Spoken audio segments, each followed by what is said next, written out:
All right, thanks, Eric. What a disruption there. WRAL is also pressing some of the biggest companies in the Triangle for their stance on bills that would impact LGBTQ people in our state. Let's take a live look at the state legislative building, where over the next few hours, state lawmakers are discussing bills that would ban transgender athletes and criminalize drag shows. WRAL's Matt Tallhelm joins us live there at the building there on Jones Street with how businesses are responding. Matt? Yeah, Lena, more than 300 companies have now signed on to this letter from the Human Rights Campaign. It sends a message to all the state legislatures across the country that are considering these same kind of bills that are working their way through the General Assembly here in North Carolina.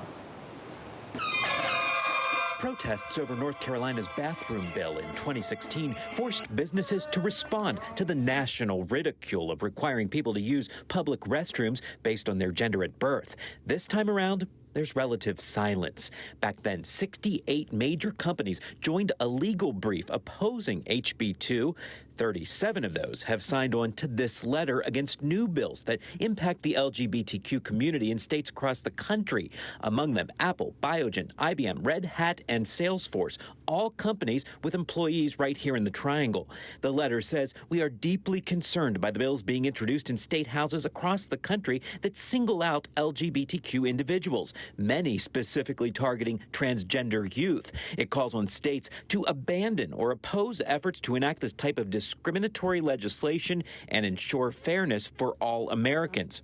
We reached out to some of the companies that have not signed on to this letter, asking them for their stance on these bills. Cisco, GE, Truist, Blue Cross NC, Bandwidth, Pendo, SAS, Wolfspeed, and Epic Games. Only 2 responded. Blue Cross Blue Shield says, "We do not have a comment on these bills that are currently moving through the legislative process." Raleigh-based software company Pendo says it plans to operate in the state for years to come. In a statement to WRAL, CEO Todd Olson says, "As a member of the business community here, we want to ensure it's a welcoming state for both current and future employees and their families."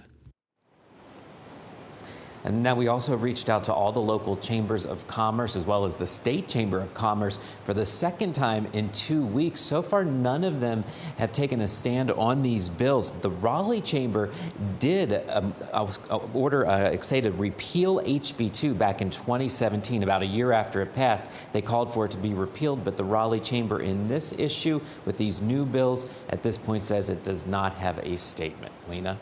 Interesting. Matt Tallhelm reporting live for us at the state legislative building. Thank you. Tonight, we are